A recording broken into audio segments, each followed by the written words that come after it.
yàlla na yàlla laf cat. amiin waaw kay waay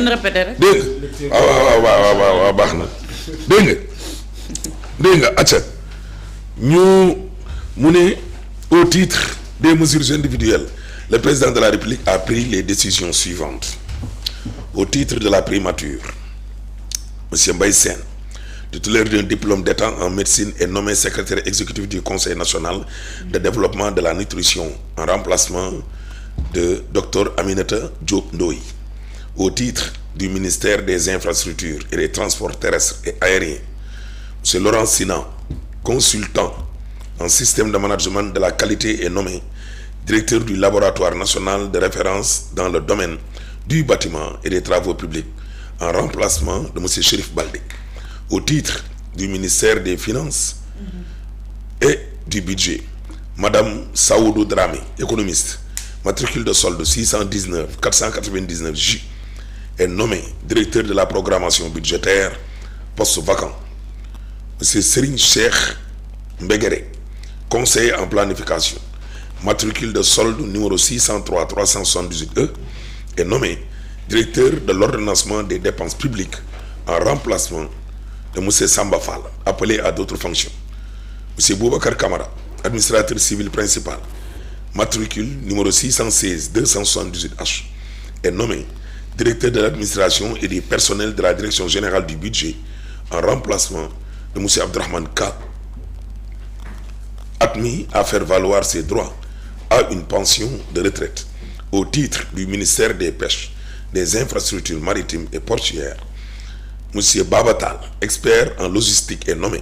directeur du consortium sénégalais d'activités maritimes, COSAMA, en remplacement du commandant Matar Fall. Au titre du ministère de l'énergie, du pétrole et des mines, monsieur Mbaye Sène,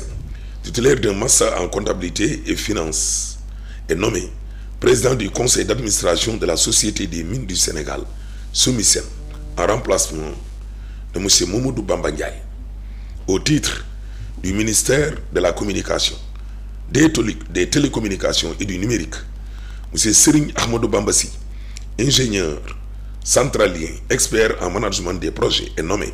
secrétaire général du ministère de la communication, des télécommunications et du numérique, en remplacement de madame Fatou Bintou Ndiaye. Au titre du ministère de l'Industrie et du Commerce, monsieur Abbas Boubou Ndiaye, titulaire d'une licence en gestion de projet, est nommé président du conseil de surveillance de l'Agence sénégalaise pour la propriété industrielle et l'innovation technologique, en remplacement de monsieur Lahbous Diakhaté. Au titre du ministère de l'Éducation nationale, monsieur Hassan Sow, professeur d'enseignement secondaire, matricule de solde 644 051 J, est nommé directeur de l'Institut national d'études et d'action pour le développement, en remplacement de monsieur Aline Badara Diop. Le ministre de la formation professionnelle et technique, porte-parole du gouvernement, Amadou Moustapha Diek Saxe. ok waay 2A TV xam nga bisu njàngat yi gone yi def daanaka dañ ciy jaaraan rek romb li Ami Cissé ubbee mooy wàllum diine ñoom fi ñu ko teg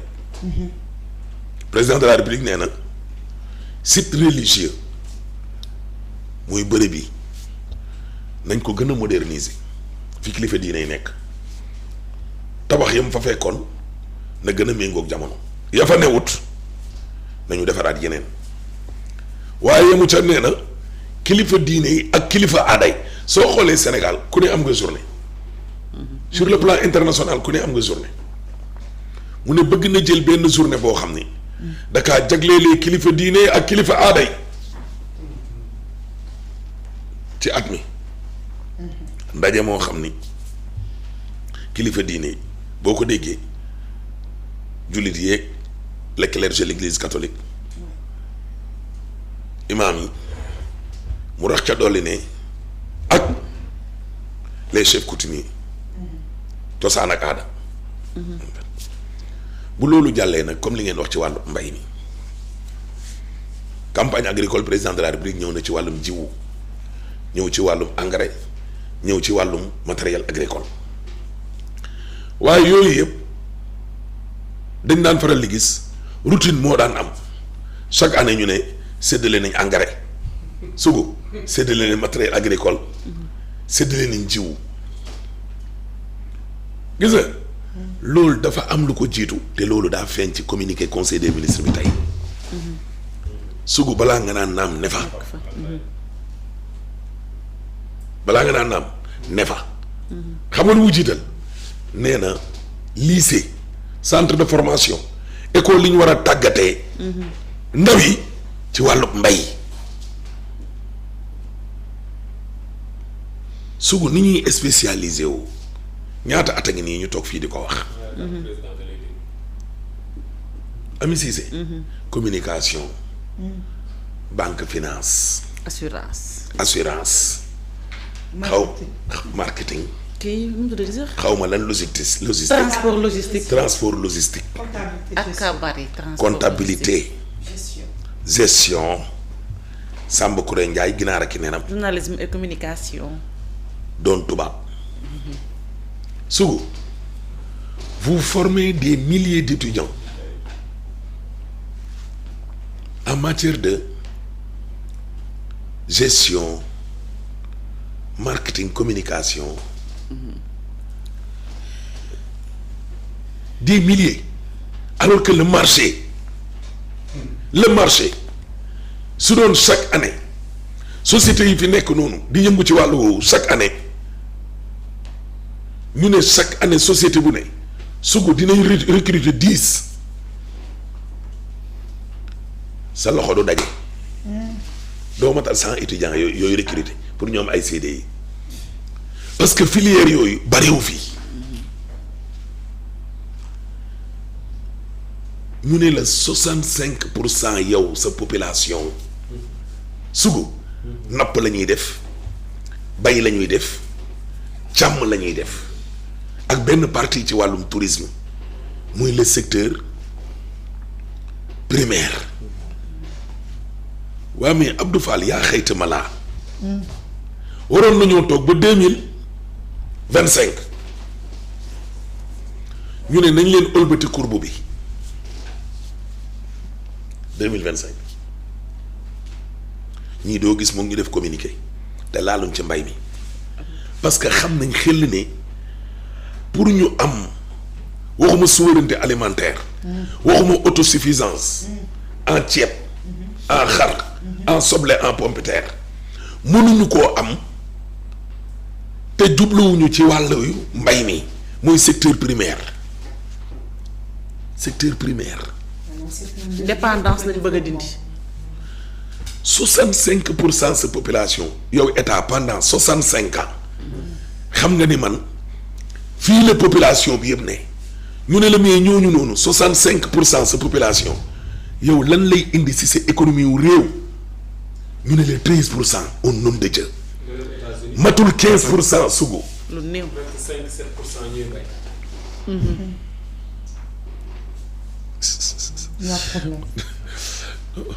65%. Abdou Fall téeméer boo jël ci population Sénégal xam nga malheureusement ñun Dakar lañ nekk rek. foog ne le Sénégal se limite. à Dakar. plus particulièrement à Diamniadio moo tax ñi fi nekkoon nii seen lépp ñu jël ko jóor ko Diamniadio fii la Ndakaaru commencé fii la Sénégal commencé fii la yem. sugg 65% wu population bi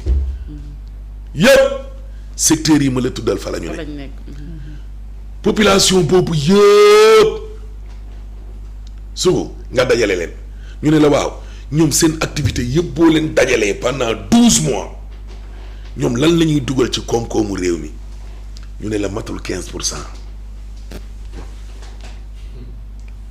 waaw nga ne yow foofu doo fa focus yow teew nee nga da nga bëgg bu tabaski jotatee. doo jëndi xar. yow ceeb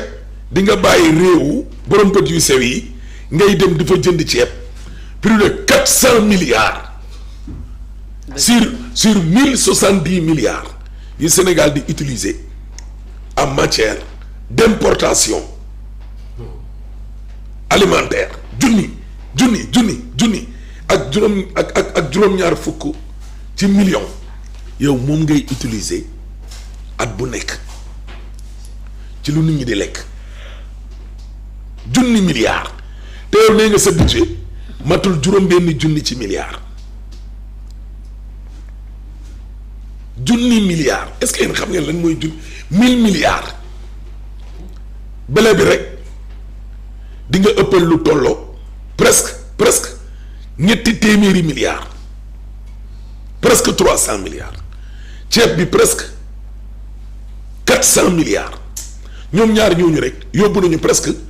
moitié wu yeneen lekk yëpp fii président de la république jëm tey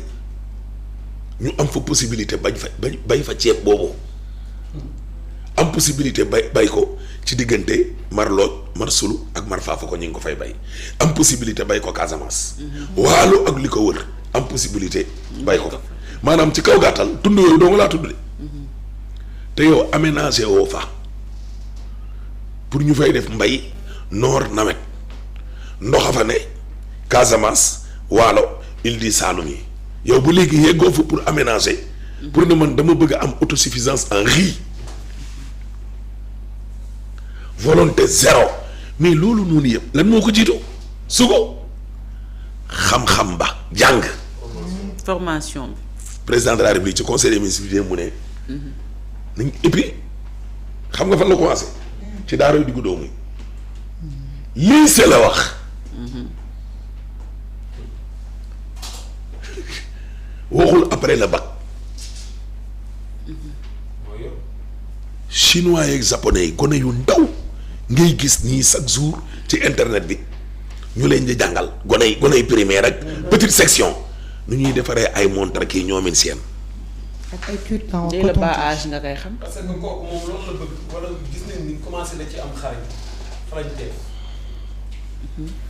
nañ la ci teel a tàggat ba ca ngay gën a xarañ te ki nga xamante ne dem na ba nekk magum jëmuñu doog ko cee tàggat c'est ça. sugu dem ba def formation 2 ans par exemple en RH ressources humaines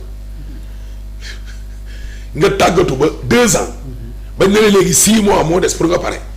ñu ne la mbër spécialisé wul ñu xool nga ne non man RH laa bëgg a def ci diggante ba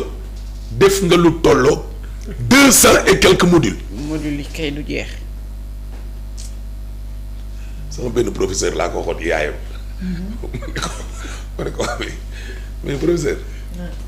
mais ñun bi ñu ñëwee noonu rek ne dara dugg yéen mënoo leen ñu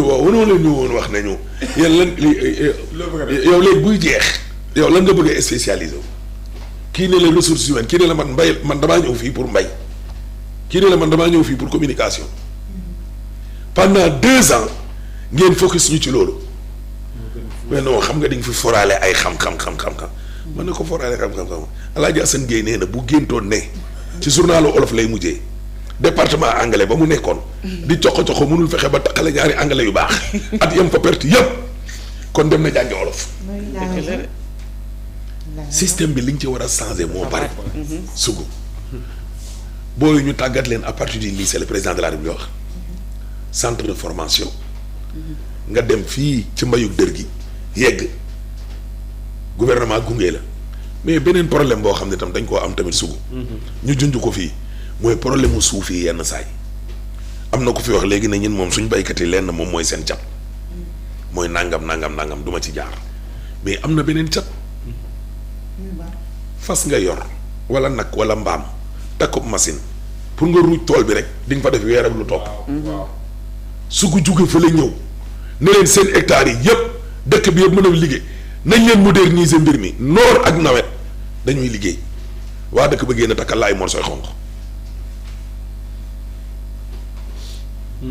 ñu bañ ba tëdd ci suuf mel ni ku lànk nit ñi bëgguñu développement formation bi ci wàllu mbay mi moom ala kulli alin ni ko en tout cas bi ñëwee ba tey ni ko nguur gi focusé nii yàlla buñ teggi seen tànk taxaw fa bu loolu weesoo nga ñëw ci wàllum napp gii nii nga doon wax ña nga ci secteur ba tey li président de la République wax ci port privé ak public gis nga suñu port yi ñu yor fii dañu war di compétir d'ailleurs nee na moom ci communiqué bi loolu mooy objectif bi dañu war di compétir ak suñu naataangoo yi yeneen i dëkk ëppalewuñ ñu dara suñu position géographique amut ñu bëree bëri bu ñuy dem États-Unis fii la ñuy ñëw déparé fi bëgguma tudd seen tur yi yenn dëkk fii la noo ñëwaat wàcc jëlaat yenn roppalaan nii di daw fii ci suñu biir suñ tund yi wa illaa jël oto pour mën a dem ñibbi suñu port yi malheureusement nag Sénégal moom da ngay ñëw nga ne da nga bëgg moderniser lii ak lii ak lii ak lii ñu ne la loolu lii taxul woon ñu fal dégg naa fi coow yi baree bari fii ci portu Dakar booy aménager ne da ngay def soo ne da ngay def aménagement paysager port dañ laa na non et puis Sénégal moo tàmm loolu Sénégal ngay gis Ami Cissé parce que suñ biir koñ yi nga ñëw ne leen tekki leen seen fas yi ak seen nag yi mais anan ay nag ak di cohabiter ak ay nit au nom de Dieu xam nga lan lañ lay wax gis nga ñun fii biñ fii dëkk yow doom sa ndey sax daa judd waxantuma ak yow mën ngaa jëlee fii suñu nag yi ay nag mais nag nan lay cohabiter ak ay nit. phénomène nag moom bi mu xewee yàggul. phénomène nag moom bi mu xewee yàggul. dëkk dina naqaree defar te boo ñëwoon defar ko ñu ne xoolal dafa soxal. wala nga ñëwoon nii kii ñu ne xoolal géejawaay xoolal soxlawuñ ci lii te xoolal mu ngi nii di ñu sonal. te cadre de vie dafa am solo. oto yeey gaari sa buntu kër ci piéton yi ngay yéeg. billaahi kële nu mu tuddati napp gi. xam nga pêche yi am ni artisanal ak industriel. waxaat na ko ci biir communiqué bi gis nga moo tax concertation boobu mu sant ministre bi loolu lu mënul ñàkk la ku nekk yàlla moo ñu sàkk ku nekk mu wutal la fi sa wërsëg di jaare am na ay cosaan yoo xam ne ba keroog ñuy sàngoo suuf biisu du fi dañ lu mbir mi moderne sama mbokk ñoomin kay ak sama mbokk lébu yi tey boo leen doon proposé yenn ci ay bato sax seen mbay seen napp ak cosaan gi da leen ci gënal waaye ñu waxtaanee ko waaye xam nga jël ay bato yoo xam ne ay nasaraan ñoom ñoo ko am ñu ñoo toog chinois yi benn mbaal dong bu ñu ko xëccee mooy ñetti weeru yow yoo nekk ci biir géej gi yow di ko jaayante waaw loolu duñ ci wax te ñoom loolu lañ yaakaar pour dundee wala xam nga dëkk wax nañ léegi ci wàllum tourisme amee wax na ko gis nga dëkk boo gis